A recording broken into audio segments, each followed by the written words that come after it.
All right. In theory, I'm live on the interwebs, and if that's the case, fantastic.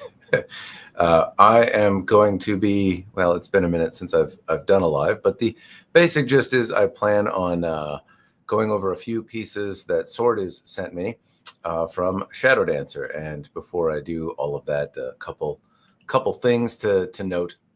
One, hopefully my audio works and all of that. I've had some technical difficulties lately, new PC, all that kind of fun stuff. And I've got two cameras. It's a lot for my monkey brain to figure out, but hopefully it's working. If it's not, throw something in chat and tell me if it sucks. Anyway, about the swords. So I have a bunch of them in bubble wrappy things here. I've been saving opening them for some occasion such as this. And so that's what I'm going to do. I'm going to open them up. I'm going to put them on a thing, which is what? This. You'll be able to see them here, hopefully. Hopefully it focuses and everyone is happy and it doesn't suck. That's the goal anyway. Back to my dumb face. Okay. And bubble wrap makes everything tip over. This is going to be clumsy at best, but I'm going to try. So basic gist is I got a few pieces from Swordis. They are Shadow Dancer swords, and that right away I want to call out I want to call out the elephant in the room. I did a video not too long ago, and it called out Shadow Dancer for some unscrupulous behavior. And I think most of the folks that have purchased a sword from them have been taken care of. I do want to tip my hat where it's due. Not cool to pull some kind of shenanigans, but good that you didn't abandon everyone and dug yourself out of the hole. So I do want to tip my hat to them as well, sending me samples after I more or less talk some shit. Not talking shit. That's not the right way to say it. Expose something that probably would they would prefer not. I think it's commendable to continue to work with a person after they do that. It shows a goodwill in my book. I still think that their swords are good, and so hopefully they're honest about what they're made from, and that is the intent here. So there are a couple swords that are supposedly made out of S7. I will eventually get to review those swords. I will break them and I will send them to a lab and yada yada yada. But that is not what this video is about. I just wanted to call out that yes, they sent me some stuff. This was after I made the video. It seems like we are still good, and I still think, generally speaking, they make good swords. At least I hope they do. I have some to open live on the internet, and so hopefully they are good. But anyway, I thought I would give some initial impressions. I know there are folks that are wondering about these swords and wondering, how well they do. I will try to link in the description down below what they are afterward. I can't remember exactly what they sent me, but hopefully it's all working. Anyway, that is the tentative plan. I am going to see if I can make this. How do I? Solo. I want this one to be the big one. Be big. Okay, there we go. All right, so this is now not my dumb face. It also doesn't look super focused. It looks like my door is more in focus than. Okay, well, whatever. We will endeavor to figure it out. So this is a bokin.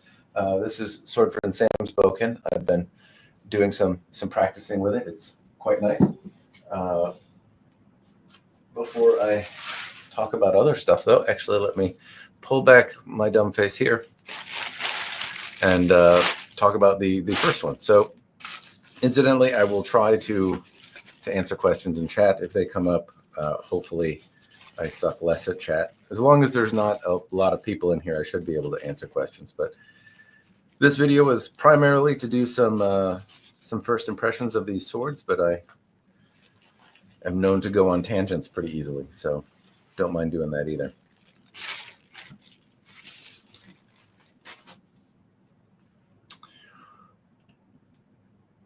Thomas, what's up with SX105V, Sup 10?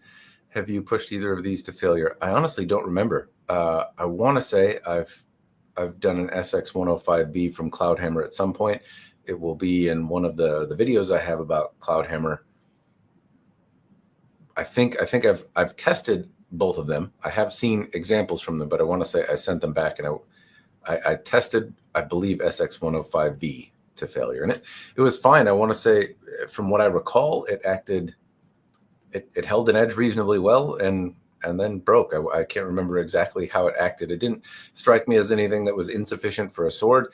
I don't recall it having some sort of edge retention that was wildly better than, say, a blade from 1095. I recall it holding up quite well, but falling in line for what your expectations would be with a sword. The differences, if there are any, in the example that I recall, might have been so nuanced that I didn't really notice them. Anyway, back with, but I want to say I've seen them, and they both seem to hold up reasonably well, but I haven't gotten a chance to, nothing stands out about durability. I think I've only tested one to failure. Anyway, here we go. We've got this guy from Shadow Dancer. I'm not sure exactly which one this is. It looks like it's got a Dragonfly theme. Forgive all the crinkling sounds. They remove the handle condom.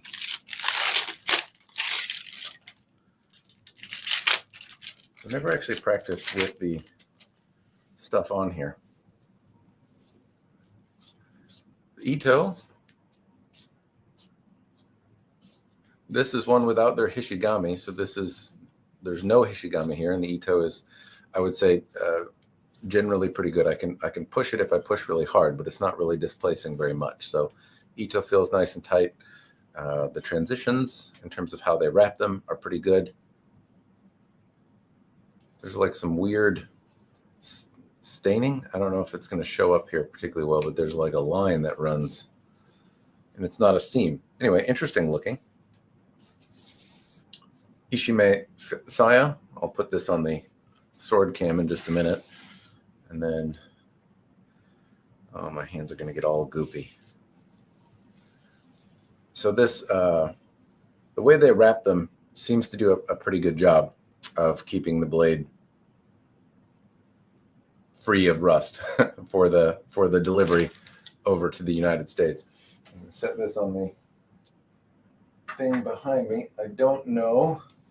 I believe the examples, I should wait until I can talk into the mic. I believe the examples from Swordis are, well, that's not very good.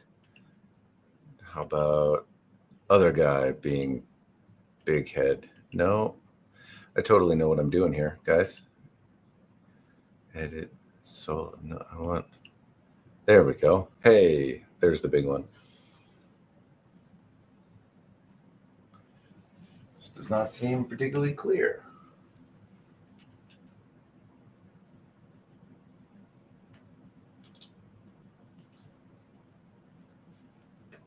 Is that better?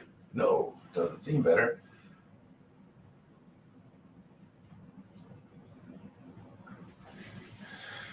Well, hopefully the sword is clear. I am going to throw away this oily rag before I get it everywhere.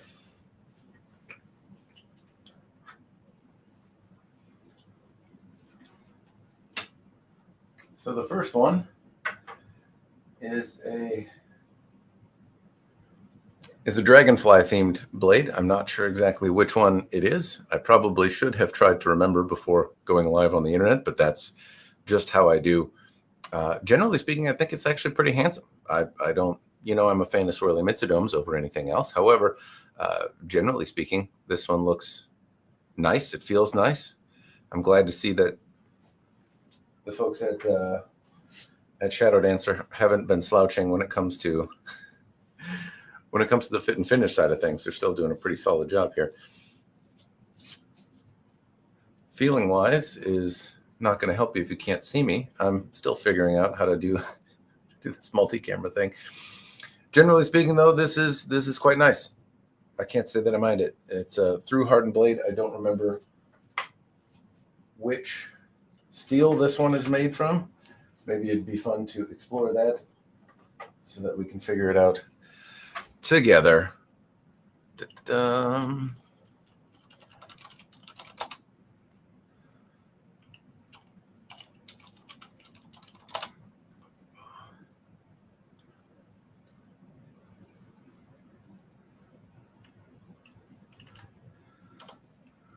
I can share a screen because I know how to do that, and I'm super good at it, as you can see.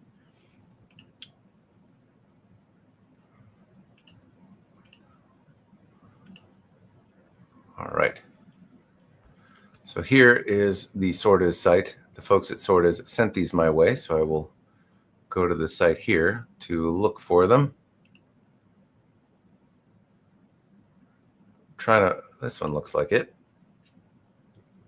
Tyrannosaurus S7. So right out of the gate, I grabbed the S7 blade. So this is supposed to be an S7 blade, I believe. At least that's what this one looks like to me. I don't know if it looks the same way to you.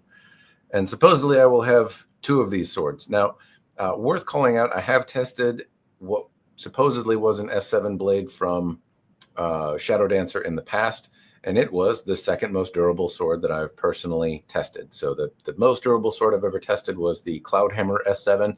Kind of a little bit behind that was the Shadow Dancer S7. In terms of banging it on a metal post in my backyard and how much punishment did the sword hold up to. I know there are steels that are supposed to hold up better, longer, faster, better, whatever. But the S7 blades from both of those companies are the examples that have held up the best in terms of a katana, I should say. Now the Nick Miller longsword is the most durable thing I've ever tested. But pre the Nick Miller longsword, the Cloudhammer S7 was the most durable, and then the Shadow Dancer was a little bit behind that. But the Shadow Dancer was fit a little better. This looks like a well-fit sword. I will send this to a lab after I'm done testing it and evaluate if it is S7 or not. I know the folks at Swordis sent it to me, so I don't know how much speculation there will be about, cherry picking review samples, but it is what I can do. So that is something that will come out in the future, but it's going to take a fair bit of time. Anyway, so far it's a handsome looking sword. I might bring this to the dojo later tonight to practice with, actually. It feels quite nice. I'm going to bring up my dumb face some more. Let's see, are there any questions? I'll try to actually keep track of them this time.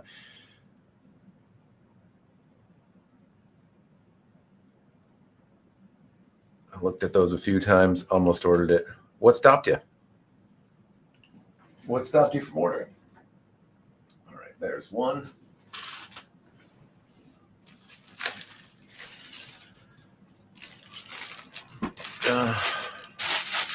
Sorry again for crinkly noises. For you ASMR fans, I'm sure it's going to be great. It came with some extra Unokubi, worth knowing.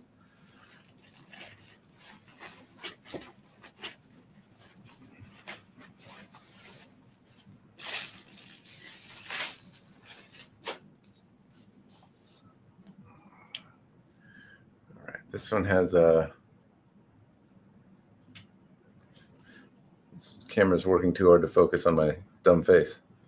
All right, some pretty blossoms. Pretty blossoms.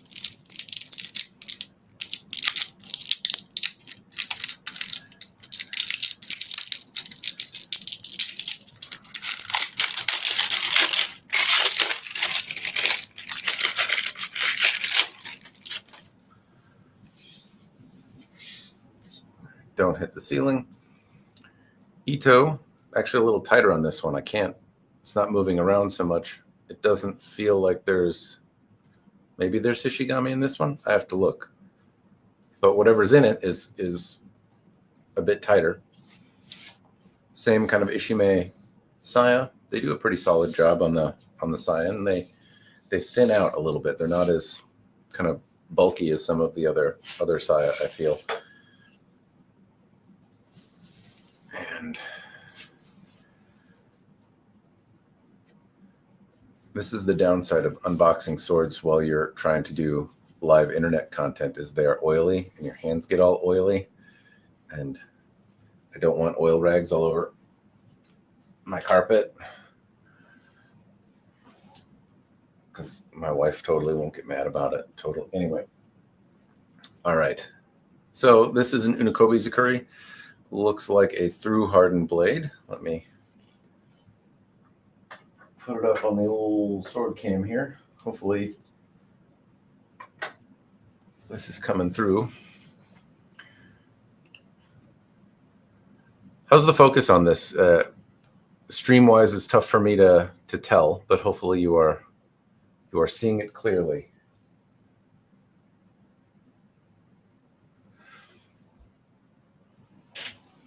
So, got reasonably tight Ito here. A nice Unokubi Zukuri shape. I will try to find it on this one here. Maybe I can, where's the everybody party one? I don't know what these,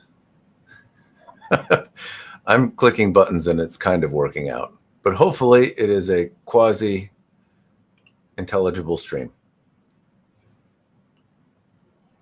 Da-da-da.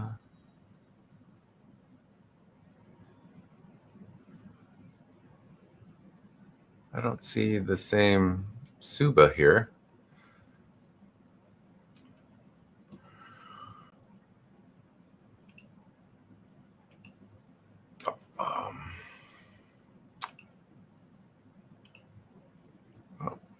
Missed the chat. Pretty similar to the custom Shadow Dancer I got from Swordis. I don't mind the color scheme on it either. Pretty swords. Shadow Dancer really needs to make longer katana. I have a longer one here. I think they default to the 28-inch most of the time. But if you're trying to make a lot of a thing to save money via economies of scale, it makes sense. I've kind of long held that the longer swords are probably going to be more popular, but the folks that sell them, I think probably have better exposure to what actually sells and what justifies making in large batches. But I agree. I would like it if there were more longer swords out there. Wait on the S5. Stop me. Thanks for getting back, Tom. Question. I want to get a custom sword from Shadow Dancer. I was wondering about the polishing options. Sashikomi. How good? It looks much better. If you have a differentially hardened blade, the Sashikomi polish looks really, really good. I'm actually kind of surprised at how good it is. It seems like there are a few other brands out there that are making polishes of of a better quality than I used to see, say, 5 years ago or so. But Shadow Dancer absolutely does a good job with that polish. If you have a folded blade or a differentially hardened blade, then it brings out a lot of character in it.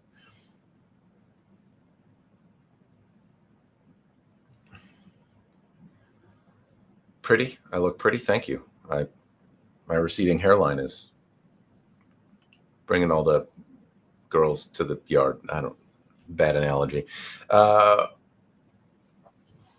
have to look at what this thing looks like again.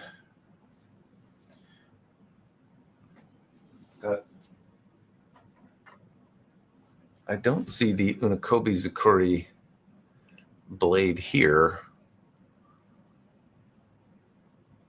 Kind of looks like this. Yeah, I think this is it. Okay, yes.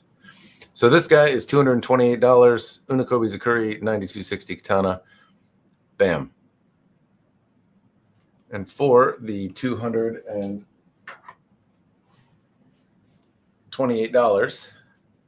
it looks like you can change the Hishigami option. So maybe this one has Hishigami in it. I have to look at it closer. I'll get around to looking at it soon. But at a glance, everything seems really quite nice.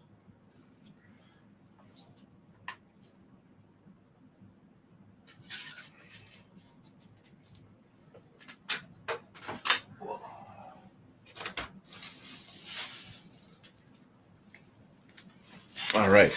Somebody asked for a longer one. This is longer.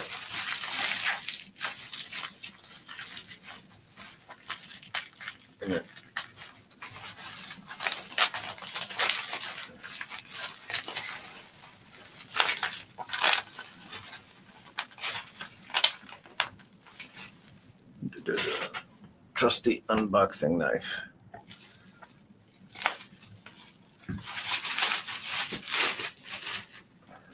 Extra Makugi again.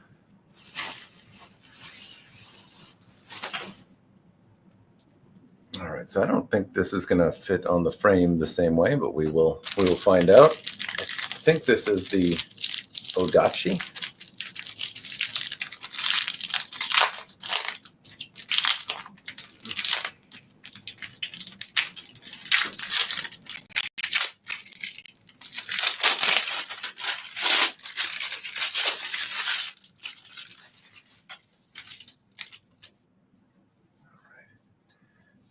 Back up a bit. Nice long handle. The Ito is, this is funny, for Shadow Dancer, this is on the looser side, but on the grand scale of reproduction swords, it would still be considered on the tighter side. This one definitely doesn't have Hishigami in it. And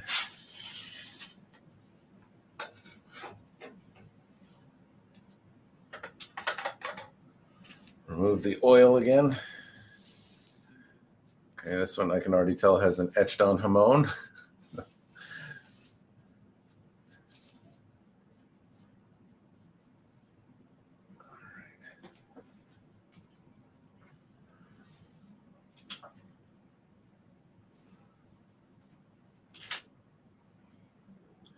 This one's a little harder. I'm going to poke my ceiling pretty easy. I'm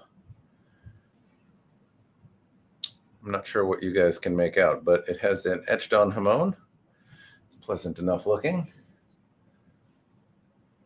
I'm not sure how well it's going to come in focus on this camera. No. There we go. Let me focus on this one. Not super well.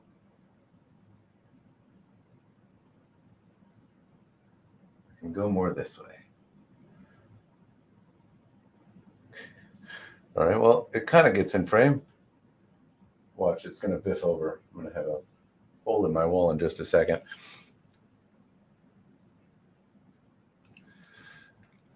Oh, there we go. All right, my face is small. So things that I notice about this one, the handle is long and there's no tsuba on it, and it's a pretty simple looking sword. I'm going to see if I can find it in the on the Swordis website here. I want to say this one was called the Nodachi. And so that is what I'm looking for here, but I don't see it. In retrospect, again, it probably would have been a smarter choice to bring up the links. But I want to say this was an Nodachi. How about a Nodachi? Hey, look at that. Funny. So $2.99 for a longer sword. It's quite nice. That's not a terribly expensive price, I suppose, is what I'm getting at. It doesn't seem super pricey for the money. Trying to click the buttons to make things participate with me. There we go. Maybe. No. Okay. I'm more or less lost. There we go. How about that? Okay. So for $2.99, it doesn't seem crazy. You can select the different Hishigami options if you want. I'm always a big proponent of the Hishigami Pro. That seems like some of the best deal you can get out there to get really tight Ito. This one doesn't have it.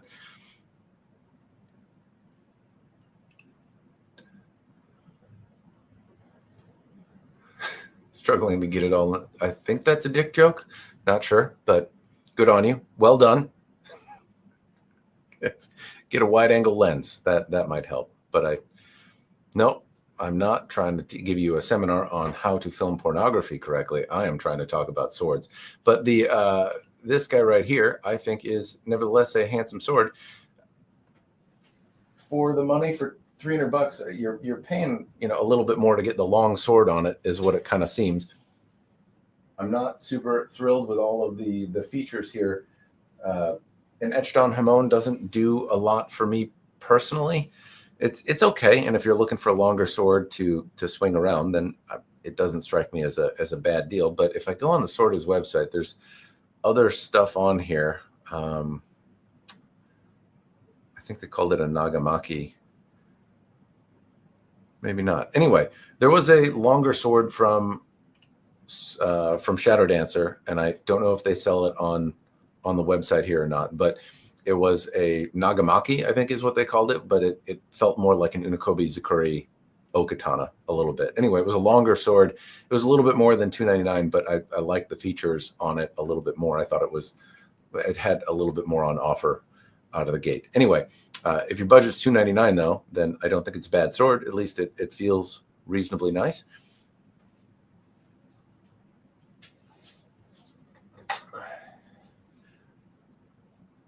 I'm trying not to poke my ceiling. Holds in reasonably well. feels and index is good.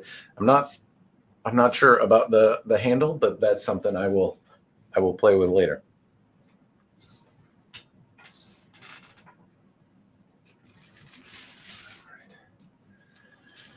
Next one. I'm gonna catch up with chat here. Gotta say, people could benefit from a much bigger.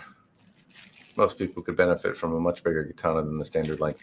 I feel like that's kind of the case. It depends on your school and what you're trying to do with a sword. If you're just having fun in your backyard, then I think that whatever size you're comfortable with moving around is totally fine. But different schools have different thoughts on how long your sword should be. I tend to be able to cheat my technique if I don't have a sword that's over 29 inches long. I don't have to move my hips at all, and just the length of my arm allows me to draw the sword. And so I like to train with things that don't let me cheat. It helps me because I'm inherently lazy, I think, and I don't move my hips. I don't feel super connected to them, despite being physically attached. And so moving them is something that I'm still trying to build into the technique after years and years and years of doing it. And I think a long sword helps me do that. But at the same time, not all the techniques that I do favor a long sword. So I can, different strokes, different folks, but I certainly see the benefit just as a training tool to having a little bit of a longer one. Yes, so I have the 1796. They are in the doobie-doo back behind me. There's a windlass, the 1796 light cavalry saber from Windlass, Cold Steel, and then LK Chen. And I have them. I've done some cutting in comparison, but I haven't finished with the video and then got sidetracked and yada, yada, yada. That seems like one I'm struggling with. I can give you the punchline. Which one do I like the most? The one from LK Chen. It's very, very light. It cuts really well, and it feels very fun in the hand. The example from Windlass is, I think for folks that want a heavier sword, it's my understanding that the 1796 wasn't necessarily a brutish club, and that's kind of how the Cold Steel example feels. It's clunky in the hand in a way that I think some people will like, honestly, but it still feels really, it's a wrist breaker. I don't work with individual sabers very often, but I don't like it. It's not fun to move around, and it feels like I need to learn how to move it to work it well.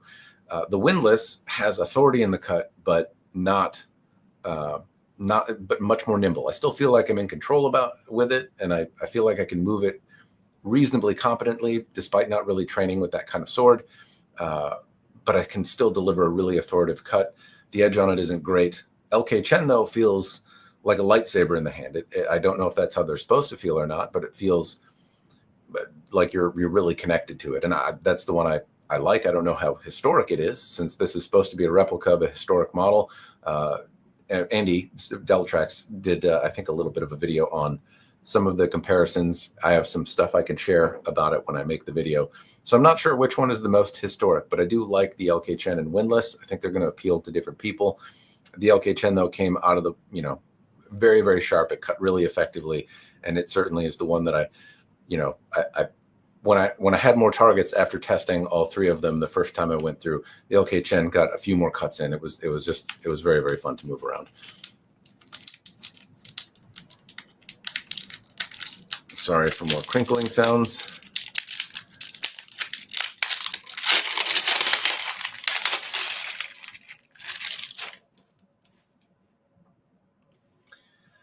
Would you say that a longer sword around 30-inch range or longer, like Nodachi, bohi is needed? No, I don't think you need a bohi to make them feel balanced. There was some, I don't think the bohi honestly removes as much weight as people might expect. To me, the bohi is a visual thing. It looks nice. It doesn't really seem, in my experience, to impact a sword's ability to cut, at least not in a way that I've found. I don't find that swords with bohi are necessarily lighter. If you take the exact same sword and then have one example with and one example without a bohi, yes, one will probably be lighter, but I don't know that they always feel significantly lighter in the hand. I've had plenty of swords with bohi on them that feel brutish in the hand, actually. I don't think so. I think it has more to do with distal taper and that kind of stuff than the bohi. The bohi also can make aid you in hearing the sword as you move it through the air. It tends to swish louder if it has a bohi, and that's the most useful feature of a bohi to me as a practitioner. So without a bohi, I tend not to be able to hear a sword particularly well. With a bohi, I can. There are some exceptions to that, but very often the bohi is almost a necessity if you're practicing, so you can tell if you're doing your technique right. I don't think it's a necessity, actually. If I were just better at it, I could probably make swishy sounds in the air without needing a bohi. But alas, I'm not there. So this one has a Musashi-style Suba. I'm going to bring up Trusty website here, and we will hunt for this one together. I gotta stop with filtering things. Okay, looks like this one right here, 270. Is this a reverse edge katana? I wonder. Let me bring up my dumb face here. All right, it is. Okay. I'm kind of actually glad I looked that up before opening it. Otherwise, I might have been pinching the edge as I picked it up.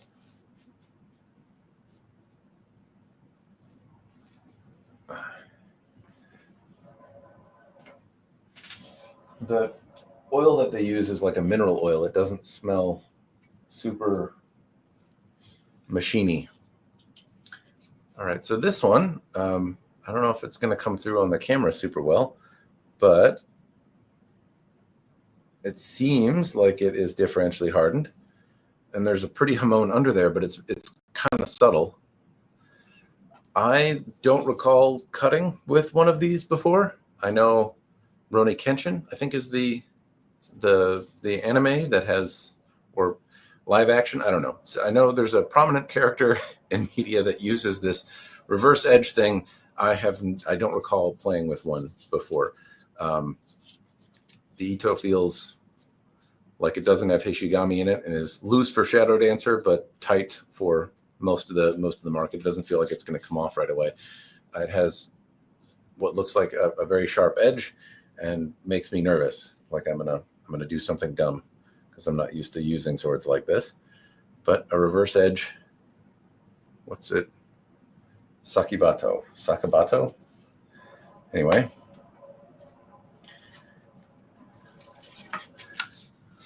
Have to put a bell on this one or something like that because I get used to opening them and I do this and it's I'm going to set this one over here so that I don't do dumb things with it. No, I'm going to display it because that's what I'm doing. That's funny. I'm like, oh, I'm going to hurt myself with it. Hide it. That's not super helpful. All right. So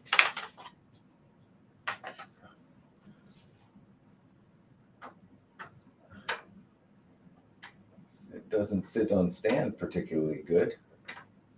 Okay, well,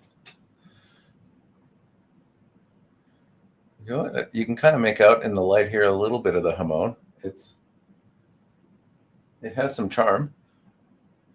If you're looking for a reverse edge sword because you're a fan, then there you go. But now that I'm done, I am going to do something with this so that I don't cut myself with it, because I bet I will. All right, let me check, see what's going on with chat here.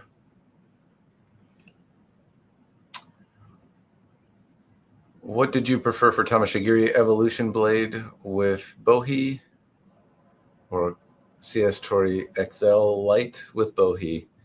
I have both. Aesthetically, the Evolution Blade is nicer and lighter. I've had a Tori blade before. I can't say that I minded it. The KC 120 steel I didn't find to be particularly forgiving on cutting. So at the time I had that sword, my skill level was not sufficient to keep it from bending quite a bit. It was certainly a decent. I love the look of the Tori from Hanwei, but despite the fact that the XL geometry is really suited to cutting, I think the Evolution blades are just an order of magnitude better, at least than the Tori XL blade. That is also worth noting that they start The Tori, I think, is around $1,000, and an evolution blade starts around $3,000 now. So that is exactly what you would hope would be the case. But if I think about my evolution blade LMC, the light mat cutter, that is a very, very light blade, and it has been very forgiving so far. I've thrown some really dumb cuts at it, and despite having a little bit of edge damage from cutting water bottles in sub-zero temperatures, I would still say it's very forgiving on mats and hasn't bent or twisted. It's held up really quite well, and I would venture a guess if I were using a Tori XL, I wouldn't have the same sword. I also think the Ito is much tighter. The suede stuff that's on the Tori looks really cool, and I even like it when it has that like oil from your hand, used look to it. But I find that the Ito, the suede that they use, tends to not be super tight, and so I find it to be problematic in that regard as well. But if you like the look of the Tori, it can be an exceptional cutter. It's just that the example that I had, and I've had a few of them, but one of them I cut with quite a bit more than the others, and I recall it bending quite a bit. More my fault, admittedly. That's not the sword's fault, but I would say that the evolution blade has been a better training partner.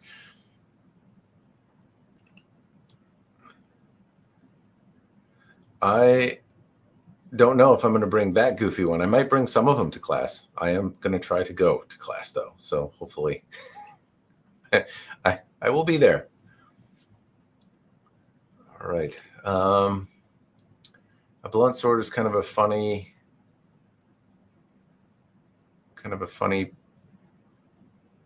premise, given that Musashi used a bokin in his most famous duel. Funny, I'm reading a funny premise, given that Musashi used a bokin, and I don't think any of them are blunt. The Sakibato is just reversed edge, and that's the reason that it. So I understand that the character does hits people with the dumb end of the edge here because he doesn't want to hurt them. To me, it seems like a failure. Anyway, I'll play with it, but because when I usually draw a katana, this is quite sharp right away too. If I pull the sword out, I'm often assuming that the spine is dull, and I pull it out, and I can almost feel the spine on my finger. This is a recipe to cut my hand open, just because I'm used to drawing it in a different way, and so I'm going to likely pick it up. It's like having a gun with the barrel pointed to the opposite direction. Like if you're trying to use basic safety, you inherently put yourself at risk if you handle it the wrong way. So anyway, it could be interesting. I don't know of any. It might be funny if Musashi there was the Musashi trainer sword that just came with a fetish verse style end, and you could bludgeon somebody to death with it. I'm 6 feet tall. I find the okatana is a better length. Balance seems better with a wider, thicker, heavier suba. Blades with bohi seem to drag or scoop through targets. I haven't found the same thing with I haven't noticed that the bohi, if I have an example of a sword with bohi and without, I don't notice a difference really in cutting tatami or something like that. Bottles, I would say, given my bad technique, tend to act a little bit differently. I'm less likely to get cuts that leave the base at the bottom, but I don't know. I can't say that there's been a huge difference in function between the two of them myself. Yes, it is. It is a Shadiversity katana up on that's this one up at the top there. The folks at Romance of Men have sent me the Shadiversity katana, and yes, I will make a video on that one as well. People are, I get it. I'm really boring to listen to, so you start looking at the stuff on my walls. All right, you are not crazy though. All right, next sword.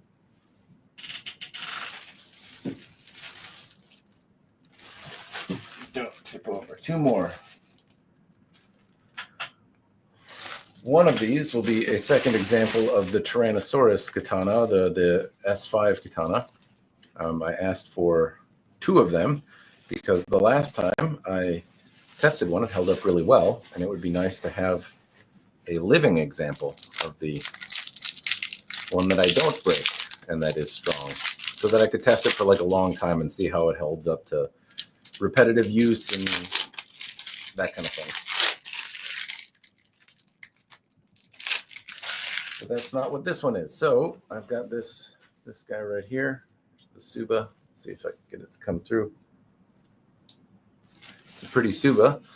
These always make me nervous that they're going to be a cheese grater on my hands. So if I choke up here, yeah, I can kind of feel it pushing on my knuckles a little bit.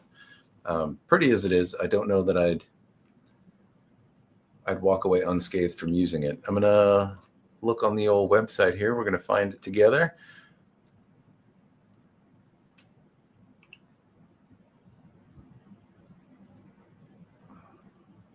Is this guy?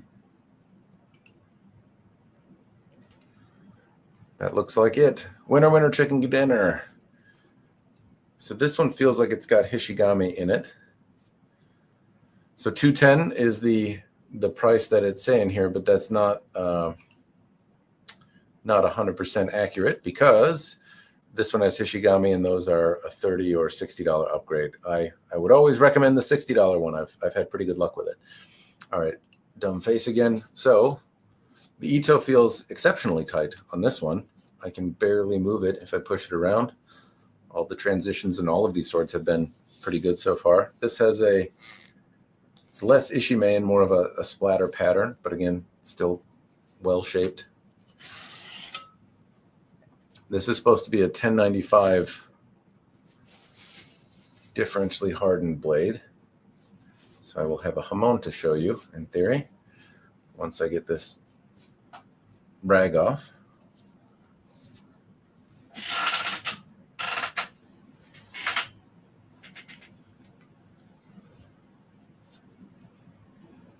All right. Yeah. Pretty enough. It feels really light in the hand. Which is funny. This is like, so far of the swords I've held, the one that feels like the one I'd like to train with the most. But this cheese grater on top is making me nervous. So I'll give it a whirl. But I'm not 100% sure how it's going to turn out. The habaki also looks really nice, incidentally. Simple brass habaki, but in turning it this way, it has this kind of dome shape, and I can see that there's a little more attention to the habaki than you see on an average sword. Shadow Dancer is known for doing a lot of those little things right. This is supposed to be $10.95. The polish on it isn't anything crazy, but for $210, it's certainly a handsome looking sword. I will put it back here so that you can see it.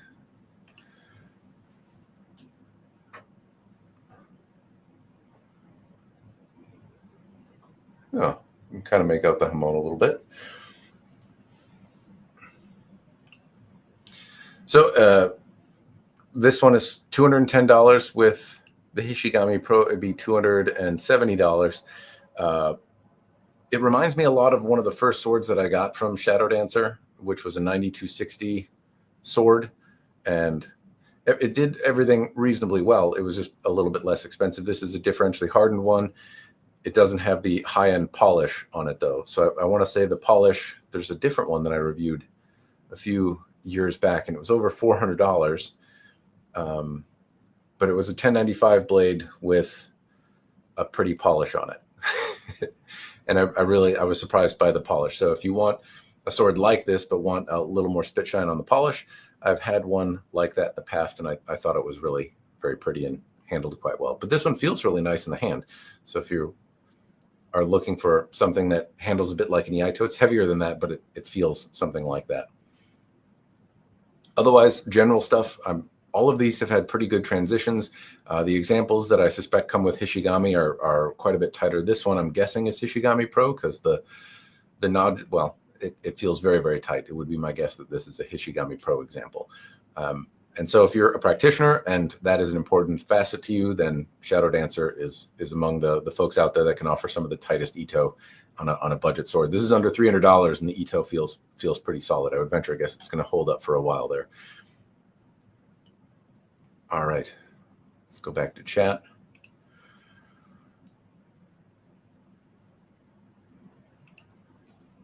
It's definitely something that I came across differently in real life compared to its meaning in the show. It would freak me out, and I don't have a katana obsession the way you do. Few people do. Good guideline for katana length will be from the floor to your solar plexus while in the saya. I generally I don't. That would seem tall. Maybe not. I don't know. Generally speaking, when I hold a sword, if I'm thinking lengthwise, there's two things that I tend to look at in terms of how long can the sword be. Assuming that I want it to be long, is standing up with my feet about shoulder width apart. I'll hold the sword where it's comfortable for me to hold it, which is usually just below the fuchi. I try not to always choke up on the tsuba, but just below the fuchi, and I see how long the sword can be and if the tip touches the ground. Then I will also put the sword in the side and draw it and see if I have to move my hip a few inches to get the sword out. Those are two things lengthwise that help me figure out how long the sword is or if it's going to be a good training tool. And that tends to be over 29 inches. I have to move my hip a little over 29 inches. Around 30, 31 inches I have to move it a few inches. So that tends to be the ballpark of the swords I prefer training with. Too long though, at around just over 31 or not quite at 32 inches, if I'm in a normal kind of stance holding a sword and I do an upward diagonal cut, I can hit the floor with the tip if the sword is too long. So I have a particular stance where my feet are about shoulder width apart. It lowers me a little bit if I bend my knees. And then if I do an upward diagonal cut, if the sword is too long, then I whack the floor when I do that. And I don't want that to happen either. So I have to, if the sword is too long, I have to change more things. So I want it to be in this little bit of a sweet spot, at least for the training that I'm trying to do, where I have to move my hip, but not so I whack the floor if I'm in the common way that I stand. Most of the time, though, I don't get a lot of swords that are over 32 inches long. And if I do, they're usually significantly longer than that. So it's pretty clear that I'm going to whack the floor if I... Anyway, I don't know if to the solar plexus, I don't know. I'm curious about how that works for you. What's the distribution between handle and blade and all that kind of stuff? I wonder if I think that would be too long for me. But anyway. Bird, yes, we are. We're talking Shadow Dancer. I'm opening up a few things. Given their position during the last drama, I'm not buying before a good while. But as frustrating as it is, they still remain goddamn competitive. Yeah, so I'm not going to sugarcoat it. I mean, it's a total dick move to lie about what the steel is made from. I found that frustrating and draining myself. However, I don't want the company to roll over and die, right? I'm hoping that they learn from the mistake and they still make very compelling, good products. If you want an S5 katana, it wasn't that. So I'm hoping that the swords that they sent me made of S7 are in fact made of S7, and I look forward to providing that proof, and hopefully it's meaningful to some buyers. I don't really care, honestly, what the swords are made from if they do sword things good, and I do care about honesty, though. It's funny because I really like the Shadow Dancer swords, and if they were just saying that they were made out of 1070 or something like that, I would have still thought that they were worthwhile. The honesty is a big component, though. The thing is that they have gone and talked to a lot of the folks that bought, if not all the folks from my understanding, that bought an S5 sword and tried to make it right, either by providing exchanges or their money back or a different sword or something like that. So as I understand it, they've gone out and tried to make people whole. And so I appreciate that much. If that isn't the case, I suppose let me know. But it's my understanding that folks that bought those have been taken care of. So hopefully that's true. What's the latest on tariffs? I didn't pay any extra for the 16A I got from Sortier last month. Well, there's been a 90-day pause. I don't remember when that 90-day pause went into effect, and I believe there's still an increased tariff rate, but most of that is happening on the exporter side. So you might have seen an increase in the cost of swords, but you're not being charged for them directly at the moment. At least that doesn't seem to be the case. But I don't think at the moment anything is finalized in terms of what the near perpetual go forward will be. I recall there being some note of a pause, and that means we're in a bit of a wait and see at the moment. But at least it isn't as tumultuous as it was, and I want to say it's sitting at 30% right now, which I think the vendors are feeling more than you as a customer. At the same time, I'm looking at some of these swords, and it certainly seems like prices in general are going up. The cost of shipping factoring in here, I don't know, it feels like there's been an increase in prices, though I can't necessarily point to one and say, look at this, it's because of tariffs. Still waiting on a replacement sword I got from them lying about the S5. I suspect there are a lot of customers. Yeah, I don't mean that everyone has gotten their sword and is whole now, but I believe they've taken steps to rectify it. Hopefully you get it. I guess time will tell, but given the amount of swords they probably have to remake, a little bit of, I'm glad they're doing it, and it sounds like people will be getting swords. Hopefully that stays true. All right. Mine is an S7. They're sending me some to get tested. That's good. Thanks, Bird. I'm glad. Brian sword bounced back from similar controversy as Shadow Dancer. I think the Shadow Dancer fit and finish are great for the price. Me too. I hope so. And I've heard a lot of people sing the praises of Brian sword. I think that's a really great comparison. They're a company that had some red flags in the past and seem to be doing right by people today, offering a good value and giving a lot of people some of the best value you can get for a sword with a bunch of custom details. If I think about the kind of custom swords I've had Ryan sword do, if you're a big guy and you want a long sword and you want something custom, they offer a very compelling price. Not too long ago, I had this very long Honsen Mai bedazzled gold looking thing that I did a review on, and it was like $500, which seemed crazy for the value. Anyway, I know what this sword is. It's going to be another example of the Tyrannosaurus sword. At least it should be, if they sent me what they said they were going to send me. There should be 2 S7 swords. More Makugi again.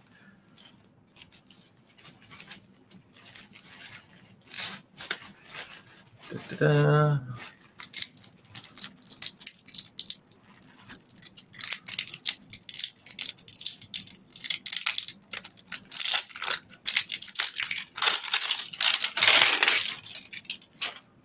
All right. And yes, another example. I'm going to just look at both of them in terms of fit and finish next to each other.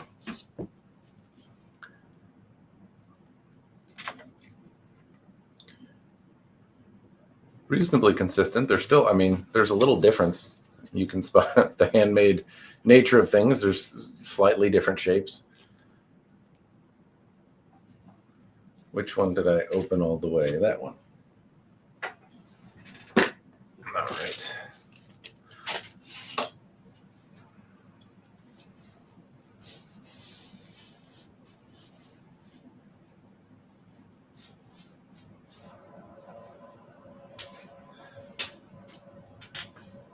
Okay.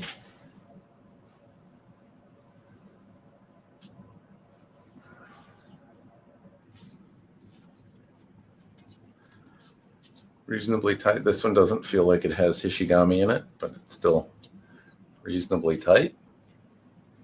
So supposedly this is the S7. I will break one of them and send it to our friends at the lab and have it tested to see if it's S7.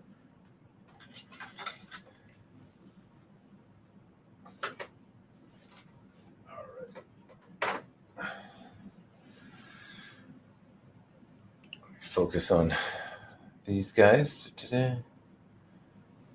can see a slight difference. doesn't really come through in terms of, I can't tell how good my video is doing there, but it doesn't look particularly good on the screen here. Wonder why. It's mediocre. Mediocrities. All right. RVA Katana took back my Cloud Hammer S5 Lotus and gave me store credit. It seems like both companies, I know I focused on Shadow Dancer here just because most of what I've talked about has been Shadow Dancer, but it's my understanding that the folks at RVA Katana have also gone through great lengths to make people whole. So I'm glad. I say that because not to say that you would hope, but it wouldn't surprise me if somebody got exposed and there was a bunch of, in order to dig themselves out of the hole, it'd be quite an ordeal. So the company could have just changed its name and sold swords under a different thing and abandoned everyone. And I'm glad that didn't happen. You'd hope it wouldn't, but that's certainly a thing that could have happened either with Shadow Dancer or Cloud Hammer. Neither one did that. Both did the thing that you would hope they would do, which is take care of their customer, or at least start making steps to do that. I understand not everyone has their sword in hand yet, so it's still in the process of being worked out, but it sounds like it will be, and that's promising. It's the best possible thing that could happen afterward. Shadow Dancer should double down on the Tyrannosaurus name and just go with dinosaurs for all their models. That would make them, I don't know about you, I can't spell Tyrannosaurus, so every time I try to look for it, I type it wrong, and that I've gone to a few sites that I didn't want to go to. So I am not for complicated names. I would like 4-letter words name. If they named them all after swear words, I would at least know how to spell them. The Brontosaurus. All right. Who's funding the testing? I don't know yet. So this is a good question. A while ago, I posed a thing that said, how can I pay for testing? So YouTube, as some of you may know, doesn't pay me a whole lot of money to make these videos, and I can't afford, or it's not that I can't afford it. I could pay out of pocket to do it. I just don't want to. It's a lot of money for something. It's a lot of money for something to break, to spend another $200-300 on getting it tested. So I'm trying to figure it out. It's possible the folks at Swordis will pay for it, or I might do some sort of funding. I haven't decided on what to do yet. It seemed like the most popular option was to have like a direct funding to a lab. Unfortunately, the lab that I worked with wasn't super fond of that idea, because getting more or less having like a slush fund of money that they take from patrons so that there's money in the bank when a sword needs to be tested isn't something that they want to manage. They have to account for it and take a bunch of anyway, it wasn't something that they were interested in doing. So I either need to find a lab that likes the idea of taking money directly from various people out there in small amounts and keeping it in a fund and maintaining it and offering some sort of transparency about it, or do a different thing. And I don't know exactly what that thing is. It didn't seem like everyone was opposed to a different subscriber tier on YouTube or selling some things on eBay. So I might have to do a little bit of this and that, and I just haven't done any of that because I've been quite lazy. But the short answer is, Joe, I don't know. I will probably be doing some sort of thing for more money to help with the testing, and then I will have some available. That's probably going, well, it's not probably, it will definitely need to happen if testing is a thing that I continue to do, because it's very, very costly. And so I will have to find a way to fund it. I don't mind chipping in for it, but like I said, when I get $10 to make a YouTube video, which is customarily about what it makes after a while, it's tough to justify already what I'm paying for photo equipment and testing materials and time, and then also to be out of pocket $300 to test a sword. So anyway, a bunch of folks have said they would help in one way, shape, or form, and that is reassuring. So I'm hoping, Joe, that's how it can be funded, through some sort of community way. I just haven't figured out how to do it yet, because there's not an easy way, because naturally it's going well. I'm alive and on the internet, so can't complain. Employed, insured, and loved. Let's see what else is going on. I have a cloud hammer katana for in the $300 range, and really well done with leather wrapping, decent quality hardware. I agree. I like the cloud hammer stuff. I think the folks from Shadow Dancer do a little bit better job on fit finish. I really like the Ito from Cloud Hammer though. Just as a note, that is all the swords I got from Swordis for the Shadow Dancer. There were these 6 or 7. Anyway, that is all of them. I've unboxed and given my impressions on them. If you have a question about any of them in particular, I'm going to stick online for a little while here, and I will also answer some questions in my typical ramble fashion. But if you have any questions about the swords that I unboxed, please let me know, and I will endeavor to answer them. If you have questions about the random things you see on my wall, I will try to answer those too, since that seems to be surprisingly interesting to a few of you out there. All the players in here. Did I read that right? I think I did. Yes, we got Joe, Alien Tude, Bird. A bunch of sword friends are out here.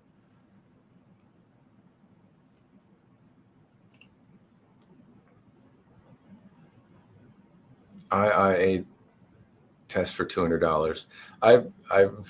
That is a little cheaper than what I was paying, so I will look into it. Bird, I'll take a look online afterward and see if I can look into them. I was really happy with the folks that did the previous testing, though. They gave me video and all that kind of stuff. So I'd like to work with them in the future if I can, because I think they did a really good job. Any advice on sharpening a claymore? Sharpening is a bit of a bear. I would recommend getting a belt sander from Harbor Freight and then some knife sharpening or maker's belts on Amazon. That's how I do it. And if you wrap the sword in some sort of towel so you can hang on to it and go kind of piece by piece, it's probably going to be more manageable. They make Work Sharp has some things, but I like the Harbor Freight and doing it freehand. There's a few guides on sharpening, but if you can get something like a board or something like that with an angle reference on it, you can set the sword. So you take a 2x4 or something like that, cut an angle at the edge angle you want it sharpened at, and then you can try to follow that angle into the belt sander to get the edge at the angle you're looking for. It's not going to be as precise as like a knife sharpener and some of the systems that you see out there, but I've found it sufficient to give me a good enough edge to sail through tatami and do a decent job. Takes a little while in practice, so before you sharpen a claymore, my advice would be to grab a butter knife or something disposable, go to the Goodwill or something like that and buy some cheap knives and try to sharpen those. Practice smaller until you kind of get the feel of it. I say that because I tried sharpening swords right away, and it's pretty easy on a belt to lean in, put too much pressure in, and then basically ruin the sword or put a divot in the edge in a way that you're not really going to be able to buff out without taking a lot more material off. So practice, and then once you feel comfortable, try it on something larger. I'd encourage you to have some sacrificial steel though before you go on to something you care about.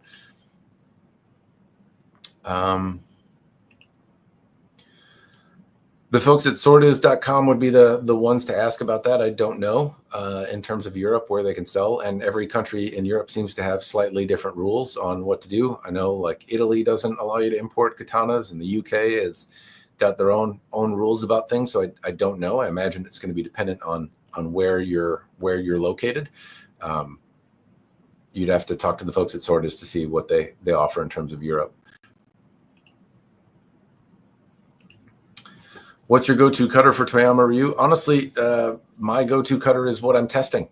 So if I'm doing something, because I evaluate swords, I bring in a lot of weird things all the time, and that tends to be what I cut with the most. When I'm really practicing, though, the ones that tend to stand out are the examples from Evolution Blades. I use the LMC quite a bit. I like the feel of that. If I'm going to a seminar or something, that's kind of the one that I default to, because then I can practice with it all day. It feels really comfortable and it cuts exceptionally well. And I like to practice with the sword that I'm learning with, and then cut with it if I'm going to be testing for rank or doing anything important. So that's one. It's not super loud though, so I can't tell if I'm doing the technique rec. I like my Tensho blade for that, and I also practice with like if it's just a me day, then I practice with my favorite, my Hanwei bamboo mat that's been remounted. I don't cut with it very often, at least not often anymore, but I train with it often enough. I really like the way it feels, even though I can never hear the thing and it's kind of heavy. I still like it.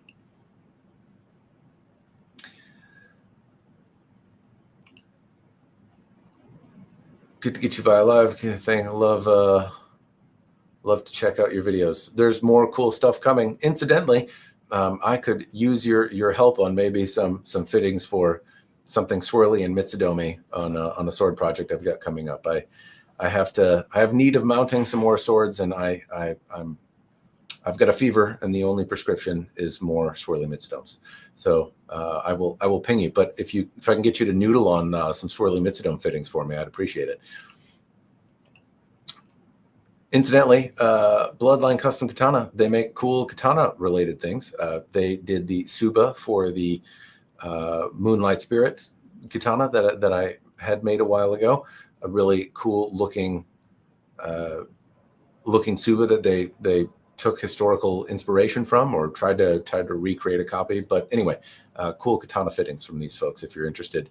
It's tough to be able to get a custom set of katana fittings for anything reasonable nowadays. So if I go and have a somebody who makes Suba for a living, it's easy to spend $2,000-$3,000 on a set of fittings.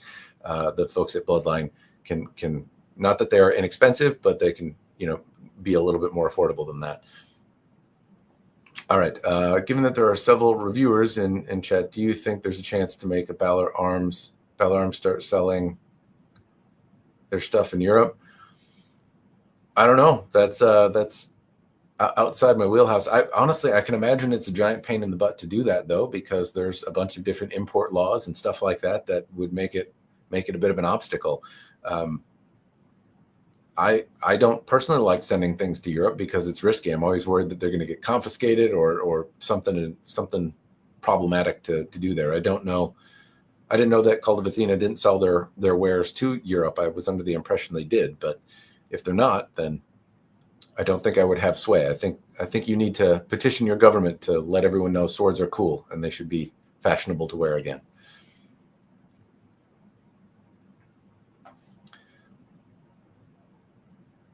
Yes, especially when they come from China. I believe LK Chen makes or India.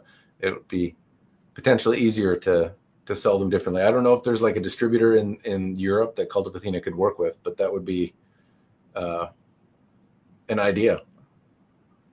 I think they would like to sell to you. It's just hard to do much about that.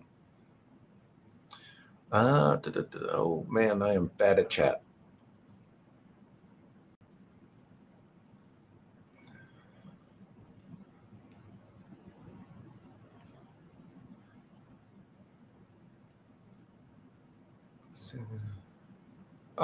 It's moving too quick. The last time I sharpened a claymore sword, I did it by hand. It took hours to get done, but it sounds like it got done, which is better than not. Well, sword friends, I am going to wrap things up here. You can kind of see on my wall the stuff I'm working on in the background here. So I have the 1796 cavalry swords to talk about, thanks to Andy, sword friend Daltrex, who lent me the LK Chen version.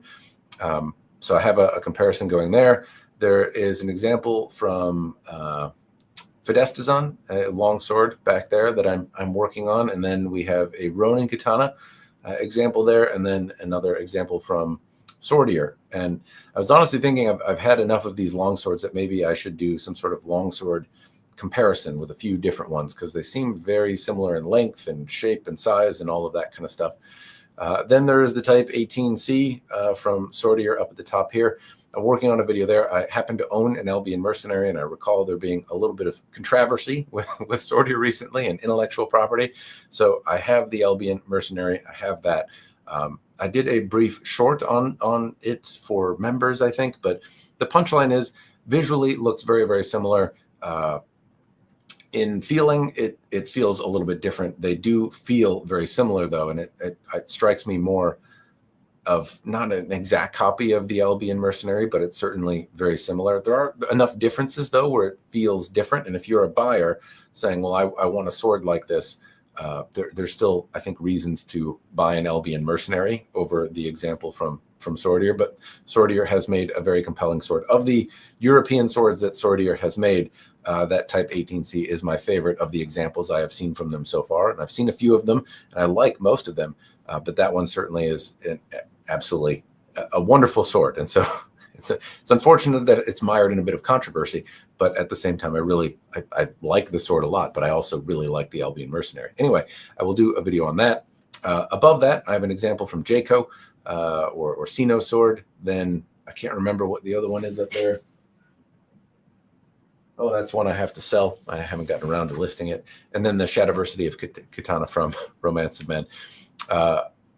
Yeah, those are things that I'm working on, amongst other things. I will eventually get them done.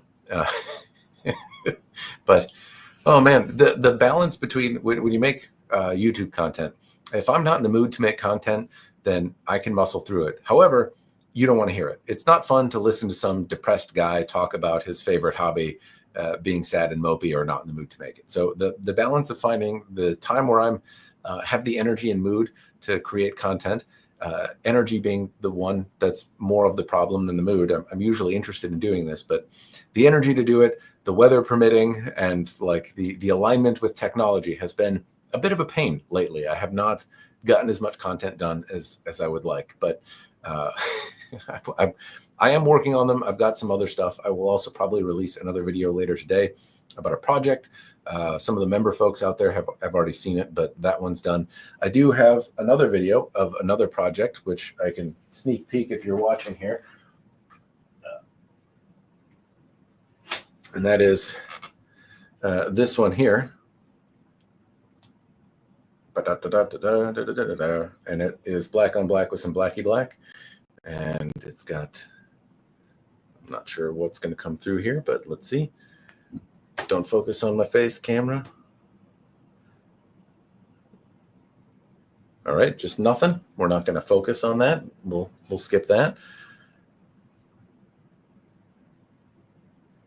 Hey, there we go.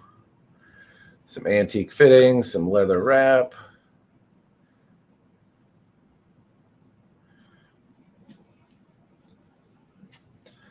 So this is another one that I'm working on. Anyway, I have to do some video work with this one, but it's another project that I recently finished up, and I really like it. It's not the right size for me, of course, but I really am kind of thrilled with how this one came out. It'll be a little bit different than what you normally see from me. Both of the projects coming out will be a little bit different, but I'll work on this one, and this one is probably actually what's coming up next, just because telling you about a project that's finished and with a sword that I don't really cut with is much easier to do than stuff where I kind of have to actually do things with them. Anyway, I'm going to wrap things up in just a minute. If there are any questions, go ahead and throw them out. And I'm going to try not to drop the sword. I live in France. Don't have those laws. Go katanas in France. Can't beat legit Japanese fittings. They're so crisp and perfect. The only one I've seen in person that could make them are Taitsuki. The Loman company, I don't think is going to be making them anymore. They had reasonably crisp castings as well. I've seen some nice ones from like Tazando and Yamato Bidogu and whatnot, but you see them on a lot of Yaito, so they don't have the same kind of, I don't know, unique feeling to them. The Taitsuki pieces are really well cast and really well done and made of precious metals, but they're cast. They're not the same as like an antique set of fittings. But if you get kind of genuine handmade, made with the iron brush, as they say, kind of hand chiseled out, it's certainly beautiful jewelry, and it's tough to compare with. The recent video about the indestructible longsword looks less troublesome regarding editing, but it's a mix of struggle. Surprisingly enough, that I don't know, like you'd think having a conversational style would mean less editing, and to some degree it does, but not necessarily easier. It's tough to it's tougher to do outside. Like in front of a camera here, I can see if the audio levels are working and I'm kind of in control, and it's less likely that I film an entire review without hitting the record button or having a camera battery that dies without knowing it.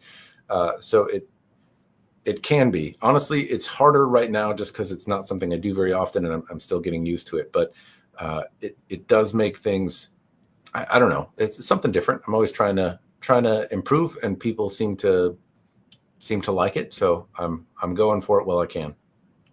I appreciate the feedback though.